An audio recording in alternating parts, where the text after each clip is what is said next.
आणि म्हणून आम्ही मोर्चा घेऊन येतोय. मी त्यांना विनंती केली की आपण मोर्चा इथे थांबवा. आपण एक शिष्टमंडळ 7-8 जणांचं त्यांनी काही 8-9 लोकांची नावं दिलेली आहेत. ते आज मंत्रालयामध्ये कॅबिनेट झाल्यानंतर 1.5-2 वाजता त्या ठिकाणी येतील. त्यांचे जे जे खात्याशी संबंधित प्रश्न आहेत, आदिवासी खातं असेल, महसूल असेल, शिक्षण असेल, माझं इरिगेशन असेल, हे सगळ्या खात्याचे मंत्री आणि प्रधान सचिव संबंधित अधिकारी हे त्या ठिकाणी बैठकीला हजर राहतील आणि त्यानंतर त्यांचे काय प्रश्न आहेत ते समजून घेतील आणि त्यातून जे सोडवण्यासारखे असतील ते तात्काळ आम्ही त्या ठिकाणी सोडवण्याचा प्रयत्न करू. काही फारच अडचणीचे असतील त्या संदर्भामध्ये मुख्यमंत्री मोदींशी आम्ही चर्चा करू. नाही, मनधरणी काय, मोर्चा एवढा मोठा आल्यावर मनधरणी करावी लागते, बोलावं लागतं, चर्चा करावी लागते. का या तुम्ही मुंबईला आणि बसा इथे असं असं करता येत नाही. आपण नेहमी बघितलं आहे. मागच्या वेळी तर मी किती 20 किलोमीटर पायी रात्रभर चालत आलेलो होतो त्यांच्यासोबत. त्यामुळे सरकार म्हणून आमची जबाबदारी आहे आणि आम्हालाही मी त्यांना सांगितलं, आम्हालाही की फार त्यात आनंद वाटत नाही की तुम्ही एवढं सगळ्या त्यात अभाववृद्ध, खूप वयोवृद्ध आमच्या भगिनी आहेत, माता आहेत, म्हणजे आई आहेत, अशा म्हाताऱ्या आज्या आहेत, पुरुषही मोठे वृद्ध आहेत, सिनियर सिटीजन आहेत. आम्हाला की त्यात आनंद नाही की त्यांनी इथपर्यंत यावं. पण आमचा प्रयत्न हाच आहे की मध्येच त्यांना थांबवून त्या ठिकाणी इथे यांच्याशी जर बोलणी झाली तर हा प्रश्न तात्काळ सुटू शकतो. हा लवकरही सुटला असता, पण मुख्यमंत्री महोदय आपल्याला माहीत आहे बाहेरगावी होते, बाहेर देशामध्ये होते. त्यामुळे मग त्यांना आग्रह होता की आम्हाला मुख्यमंत्री मुलांशी बोलायचं आहे आणि म्हणून मग त्याला 2 दिवस उशीर झाला. सर, दुसरीकडे नाशिकमध्ये जसं आपण बघितलं की तुमच्यावर आरोप करण्यात आले, त्या संदर्भात तुम्ही माफी मागितली, पण तरी देखील काही संघटना ज्या आहेत त्या आपल्या भूमिकेवर कायम असलेल्या रिपब्लिकन सेलचे जे प्रमुख आहेत आंबेडकर यांनी देखील मागणी केली आहे राज्य मंत्रिमंडळातून तुमची हक्कलपट्टी करावी. नाही, मागणी तर काही कोणी करू शकतं, त्याबद्दल काही दुमत नाही आहे. मी कालही या गोष्टीचा खुलासा केला आणि भाषण संपल्याबरोबर मला 2 मिनिटांनी काय गोंधळ म्हणजे असं चाललं नाही. म्हटलं हो, ते चुकून झालं, अनाधोनाने झालेलं आहे. मी खरं दिलगिरी व्यक्त करतो. कोणाची भावना दुखवण्याचा माझा याच्यामध्ये उद्देश नाही आणि भारतरत्न डॉक्टर बाबासाहेब आंबेडकर यांच्याबद्दल मला नितांत आदर आहे. मी सांगितलं, माझ्या गावात सगळ्यात मोठा पुतळा आत्ताच गेल्या वर्षी एकही पुतळा नव्हता. शिवाजी महाराजांचा, छत्रपती शिवाजी महाराज आणि भारतरत्न बाबासाहेब आंबेडकर यांचे दोघांचे सगळ्यात मोठे पुतळे मी त्या ठिकाणी उभारलेले आहेत. प्रत्येक आंबेडकर जयंतीला, बाबासाहेबांच्या जयंतीला आपण बघितलं असेल, एकमेव माणूस असेल मी राज्यामध्ये, एकमेव मंत्री असेल की पूर्ण वेळ त्या ठिकाणी मिळून घेतला जातो. त्या दिवशी निळा शर्ट घालतो 40 वर्षापासून, लेझिम खेळतो, ट्रॅक्टर चालवतो, नाचतोसुद्धा. मला वाटतं इतक्या उत्साहामध्ये मी जयंती साजरी करतो. माझ्या मतदारसंघात तुम्ही जाऊन विचारा, तुम्ही जिल्ह्यामध्ये विचारा, मी सांगतो म्हणून नाही. आणि तुमच्या चॅनलवर तुम्ही मागच्या 25-30 वर्षाच्या आंबेडकर जयंती तुम्ही चित्रपट बघा, त्यात फक्त गिरीश महाजन असतात. आणि म्हणून मला असं वाटतं की माझ्याकडे इतकं चांगलं वातावरण आहे, इतकं आमचा भाईचारा आमच्यामध्ये आहे, इतका बंधुभाव आमच्यामध्ये आहे. माझ्याकडे सगळे निवडून येणारे असे कदाचित लोक हे BJPचेच असतात. एकही 40 वर्ष तुम्हाला दुसरा दिसणार नाही, दुसऱ्या पक्षात गेलेला दिसणार नाही किंवा निवडून आलेला दिसणार नाही. मग इतकं चांगलं वातावरण असताना एखादा शब्द माझ्याकडून राहून गेला. त्यामुळे मला वाटतं त्याचं असं इतकं त्याच्याबद्दल राजीनामा द्या, ॲट्रॉसिटी दाखल करा, इतकं चांगलं वातावरण माझ्याकडे आहे. माझ्याकडे आत्तापर्यंत मी तुला सांगतो, एकाही लग्नात, एकाही मरणामध्ये, सुखात, दुःखात, आजारी असेल, मी शेकडोने हजारो लोकांना, आमच्या दलित बांधवांना मुंबईला आणलं असेल. ॲम्ब्युलन्सची व्यवस्था, जेवणाची व्यवस्था, खावण्याची व्यवस्था, मी एकसुद्धा आतापर्यंत असं चुकलं नसेल. एक गरीबातला गरीब माणूस असेल, अगदी त्याच्या खिशामध्ये 1000 रुपये नाहीत, त्यालासुद्धा मुंबईला आणून त्याच्यावर औषधोपचार करून, शस्त्रक्रिया करून मी त्यांना तिथपर्यंत घेऊन जातो. सगळ्यांनाच देतो, पण त्यात सगळ्या समाजाचे लोक असतात. आणि म्हणून तुम्हाला असं कोणी माझ्याबद्दल सांगणार नाही, एक माणूससुद्धा सांगणार नाही की चुकीचं वागतात का चुकीचं करतात. मला भारतरत्न बाबासाहेब आंबेडकरविषयी नितांत आदर आहे, नितांत आदर त्यांच्याविषयी. मला कुठेही त्यांच्याबद्दल काही आकस आहे का भावना दुखायची असायला कुठलाही विषय नाही. पण आता उगाच त्याच्यामध्ये आता झालेलं मी दिलगिरी लगेच 2 मिनिटात व्यक्त केली. असं असताना सुद्धा मग काही लोक त्यात तुम्हाला जर काही राजकारणच करत असेल तर मग माझं त्यात नाईलाज आहे. या घटनेनंतर तुमचे जे जयंतीचे व्हिडिओ आहेत ते सोशल मीडियावर व्हायरल होऊ लागले आहेत, पण त्याच्यावर दुसऱ्या बाजूने असं म्हटलं जातं की महत्त्वाचा दिवस आहे, प्रजासत्ताक दिन आहे, या दिवशी संविधान अंगीकृत केलं, त्या दिवशी कशी काय विसर पडू शकतं. आता मी सांगतो, अनावधानाने ते राहिलं, मी मान्य केलं, मी दिलगिरी व्यक्त केली, अजून काय केलं पाहिजे मला हे कळत नाही. मी आता दिलगिरी व्यक्त केली, माफी मागितली. मग आता एवढं असताना सुद्धा तुम्ही आता मग तुम्ही ठीक आहे, तुमची मागणी तर तुम्ही, आता मी काय बोलणार त्याच्याबद्दल. मागणी तुम्ही काही करू शकता. तपोवनातील सर्वोच्च महानगर आज मुंबई उच्च न्यायालयामध्ये तपोवनात तसे त्या 500-700 झाडांच्या बदल्यामध्ये आम्ही आता बघितलं असेल आम्ही जवळपास 10,000 झाडं आमची लावून झाली आहेत. अजून आम्ही 10,000 झाडं लावतो. 20,000 झाडं मी त्या ठिकाणी लावतो. तुम्ही जाऊन बघा ती झाडं कशी 20-20 फुटाची हिरवीगार झाली आहेत. त्याला नवीन पालव्या फुटलेल्या आहेत.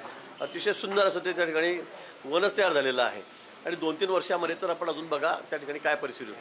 मला वाटतं की आता कुंभमेळासुद्धा तेवढाच आवश्यक आहे. तेवढं कुंभमेळ्यामध्ये आम्हाला साधुग्रामची जागा बदलून टाका किंवा इतक्या वर्षापासून साधू तिथे राहतात ते काढून टाका असं करता येणार नाही. आम्ही सांगितलं 10 वर्षात जेवढी झाडं उगवलेली आहेत, मागच्या वर्षी जेवढे शेड आम्ही त्या ठिकाणी केलेले होते, टेंट केलेले होते, तेवढंच आम्ही त्या ठिकाणी लावतोय. त्यापेक्षा 1 फूटसुद्धा जागा जास्त घेत नाही. आणि मला वाटतं ते करणं अपरिहार्य आहे. जी झाडं आम्ही त्यात रोपटे ती काढणार आहेत ती सुद्धा आम्ही रिप्लांट करणार आहोत. त्याच्या बदल्यामध्ये आम्ही 20,000 झाडं लावली.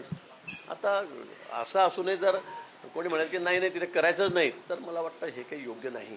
कुंभमेळा आमच्यासाठी हा खूप महत्त्वाचा आहे. आमच्या धर्मासाठी खूप महत्त्वाचा आहे. अख्ख्या देशाचं जगाचं लक्ष त्या कुंभमेळ्याकडे लागलेलं आहे. आणि त्या लॉंग मार्चचं शिष्टमंडळ आता मुंबईच्या दिशेनं रवाना झालंय. कॅबिनेट बैठकीनंतर शिष्टमंडळासोबत चर्चा होणार आहे, तर मुख्यमंत्र्यांसह इतर मंत्र्यांच्या उपस्थितीमध्ये ही बैठक होणार आहे. शिष्टमंडळामध्ये सोबत होणाऱ्या बैठकीकडे लक्ष असेल. तर मुंबईवर पुन्हा एकदा लाल वादळ घोंगावू लागलेलं आहे. मुंबईच्या दिशेने निघालेलं लाल वादळ शहापूरमध्ये दाखल झालेलं आहे. कसारा विभागात येणाऱ्या मोखावणे इथं रात्रीचा मुक्काम असणार आहे. आपल्या प्रलंबित मागण्यांसाठी अखिल भारतीय किसान सभेच्या नेतृत्वाखाली हजारो आदिवासी आणि शेतकरी नाशिकहून मुंबईच्या दिशेनं कूच करतायत. माजी आमदार JP गावित यांच्या नेतृत्वाखाली हे लाल वादळ निघालेलं आहे. दिंडोरी, सुरगाणा, कळवण, चांदवड, नांदगाव, पेठ, त्र्यंबकेश्वर आणि इगतपुरी यासारख्या दुर्गम भागातील हजारो आदिवासी बांधव आणि शेतकरी यामध्ये सहभागी झालेले आहेत.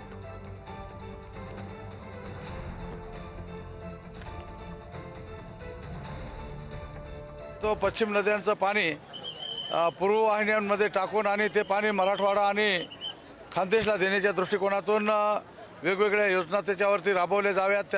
तसं आम्ही त्याच्यामध्ये सूचना पण केलेली आहे. दुसरा प्रश्न आहे तो वन जमिनीच्या बाबतीमध्ये जे काही कायदा झाला 2006चा त्याची अंमलबजावणी झाली नाही. त्याचे ज्या पद्धतीने झाली ती चुकीच्या पद्धतीने झालेली आहे ती दुरुस्त करणं. तिसरा प्रश्न जो आहे तो आपल्या संबंध ग्रामीण भागामधलं जे शिक्षणाची दुरावस्था आहे.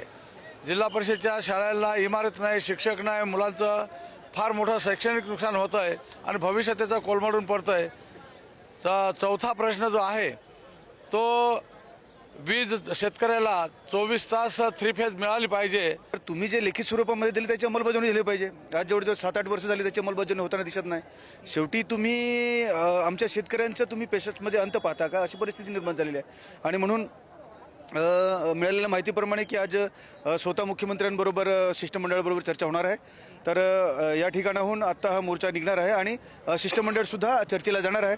आता बघूया चर्चेमध्ये काय निष्पन्न होतं. परंतु जर त्यांनी ठोस की आता ग्राउंडवर जाऊन त्याची अंमलबजावणी झाली तरच याचं काहीतरी स्थगित किंवा मागे येण्याचा निर्णय होईल. अन्यथा हे मुंबईपर्यंत हा लॉंग मार्च चालतच राहील. तुमच्या वाढवण बंदराचा प्रोजेक्ट हा तातडीने इतक्या युद्ध पातळीवर बनतो आणि सगळी सरकारी यंत्रणा कामाला लागते.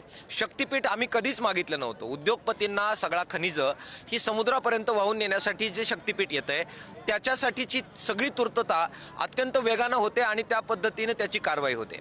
भांडवलदारांचं काही काम असेल तर वेगाने होतं.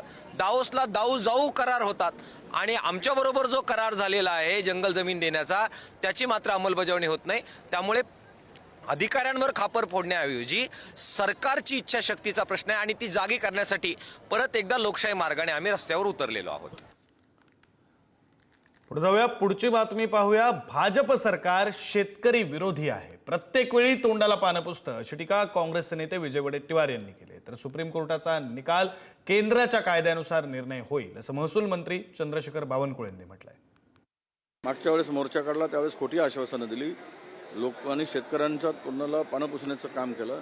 एवढं निर्दयी सरकार महाराष्ट्रात कधी असू शकत नाही. अशा प्रकारचं एक सरकार आहे, शेतकरी विरोधी सरकार आहे. आणि त्यामुळं आज जे काही प्रश्न तिकडे निर्माण झाले शेतकऱ्यांचे, जमिनीच्या पट्ट्याचा विषय होता, त्या शेतकऱ्यांना हक्काचे पट्टे मिळाले नाही, त्यांना रोजगारापासून वंचित केलं गेलं आहे, मनरेगा बंद झाली, गरीब मजूर आहेत. तर शेतकरी शेतमजुरांचा तो मोर्चा या सरकारला पितळ उघडं करणार आहे. शेतकऱ्याप्रती यांची भावना जी आहे ते आता किती म्हणजे द्वेषाची आहे हे सिद्ध करणार. केंद्र सरकारच्या वन खात्याच्या नियमानुसार कुठल्याही वन सदृश्य परिस्थितीतल्या जमिनीबद्दल निर्णय होतो. सातबारा मूळ मालकाचं नाव असेल किंवा सातबारा मालकाचं नाव चढवायचं असेल तर काही ठिकाणी केंद्र सरकारच्या परवानगी घ्याव्या लागतात, काही सुप्रीम कोर्टाचे निकाल आहेत.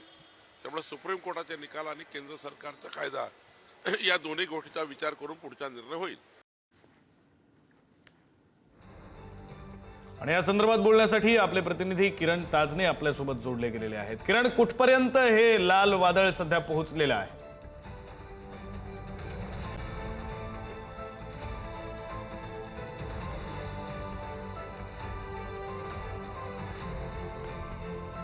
लाल वादळ मुंबईच्या दिशेने निघालेलं आहे. ठाणे जिल्ह्यामध्ये हे लाल वादळ दाखल झालेलं आहे. खरं तर विविध मागण्या आहेत. आदिवासी बांधव आणि शेतकरी बांधव हे मुंबईच्या दिशेनं लॉंग मार्च घेऊन निघालेले आहेत.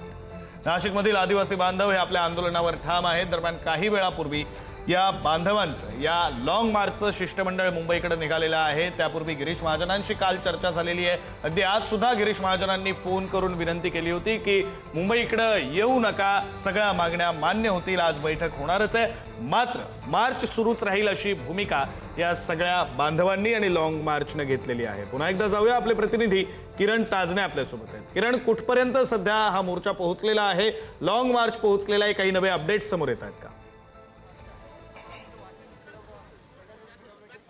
विक्रांत, सध्या लॉंग मार्च हा कसारा घाट उतरून खाली आलेला आहे.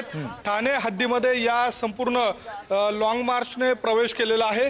एकूणच जर बघितलं तर एका बाजूला शिष्टमंडळ हे मुंबईच्या दिशेने रवाना झालेलं आहेत. मुख्यमंत्र्यांच्या उपस्थितीत या सगळ्या मागण्यांच्या पार्श्वभूमीवर बैठक होणार आहे. आणि महत्त्वाची बाब म्हणजे या सगळ्या काळामध्ये दुसऱ्या बाजूला मोर्चा देखील सुरू आहे. खरं तर कालच्या दिवशी मंत्री गिरीश महाजन आणि पोलीस प्रशासनाच्या वतीनं या मोर्चेकऱ्यांनी या सगळ्या दरम्यान पुढे येऊ नये, चर्चा होऊ द्यावी अशा स्वरूपाची एकूणच मागणी त्यांनी केलेली होती. मात्र आत्ताच्या घडीला जर बघितलं तर मोर्चेकरी जे आहेत ते मुंबईच्या दिशेने येत आहे. ठाणे हद्दीमध्ये त्यांनी प्रवेश केलेला आहे. मोठा पोलीस बंदोबस्त या सगळ्या काळामध्ये या मोर्चाच्या दरम्यान बघायला मिळतोय. महत्त्वाच्या या प्रमुख मागण्या जर बघितल्या तर वनपट्टे जे आहेत ते नावावर करावे अशा स्वरूपाची त्यांची मागणी आहेत. अनेक ठिकाणी वनपट्टे देत असताना संपूर्ण गावाला एक उतारा देण्यात आलेला आहे. त्यामुळे ज्या शासकीय योजना आहेत त्याचा लाभ घेणं देखील या संपूर्ण मोर्चेकऱ्यांसाठी अवघड झालेलं आहे. दुसऱ्या बाजूला गुजरातकडे जे पाणी जात आहे सीमा भागातनं, ते पाणी महाराष्ट्रामध्ये वळवण्यात यावं, त्याचा शेतीसाठी उपलब्धता करून द्यावी अशा स्वरूपाची मागणी करण्यात आलेली आहे. दुसरी एक महत्त्वाची बाब म्हणजे या सगळ्या दरम्यान आदिवासी आश्रमशाळा ज्या आहेत त्या आदिवासी आश्रमशाळांच्या संदर्भामध्ये दर्जेदार सुविधा उपलब्ध करून द्याव्यात अशा स्वरूपाची मागणी खरं तर या दरम्यान आपल्याला करताना बघायला मिळते. दुसरी एक महत्त्वाची बाब म्हणजे अनेक जे शेतकरी आहेत त्या शेतकऱ्यांच्या तिथे असलेले जे उत्पादन आहेत त्यामध्ये मुसळी असेल, वरई असेल, ही जी आदिवासी भागांमध्ये जी पिकं घेतली जातात त्या पिकांच्या संदर्भातला हमीभाव असेल किंवा या सगळ्या दरम्यान त्यांना त्या ठिकाणाहून एक्सपोर्टच्या संदर्भातली सुविधा उपलब्ध करून द्यावी अशा स्वरूपाची एकूणच मागणी करण्यात आलेली आहे. 24 तास अखंडित वीज पुरवठा करावा अशी देखील मागणी या सगळ्या दरम्यान करण्यात आलेली आहे. महत्त्वाचा जो मुद्दा आहे तो वनजमिनीचा स्वतंत्र सातबारा मिळावा हीच प्रमुख मागणी या संपूर्ण शेतकऱ्यांची आहे. आणि त्या सगळ्या पार्श्वभूमीवर जर बघितलं तर हे लाल वादळ जे आहे ते आता मुंबईच्या दिशेनं कूच करतंय आणि ठाणे हद्दीमध्ये प्रवेश केलेला आहे. त्यामुळे नाशिकची हद्द सोडून जर बघितलं तर हे संपूर्ण जे मोर्चेकरी आहेत, आंदोलक जे आहेत ते आता पुढे पुढे सरकताना दिसत आहे. सरकारचं टेन्शन मात्र या निमित्तानं वाढतंय. आता दुपारच्या सत्रामध्ये शिष्टमंडळासोबत होणारी जी बैठक आहे त्या बैठकीमध्ये नेमकं काय घडतं, सोबतच या सगळ्या शिष्टमंडळाच्या माध्यमातून ज्या मागण्या या सगळ्या दरम्यान केल्या गेलेल्या आहेत त्यावर सरकारकडनं काय नेमकं धोरणात्मक निर्णय घेतला जातो हे बघणं महत्त्वाचं असणार आहे. विक्रांत, बरं, धन्यवाद किरण दिलेल्या या सगळ्या माहितीसाठी. आणि दिवसभरात वेळोवेळी या संदर्भातले अपडेट्स, मोर्चा नेमका कुठपर्यंत पोहोचतोय, काय अपडेट्स समोर येत आहेत, सगळं समजून घेत राहू.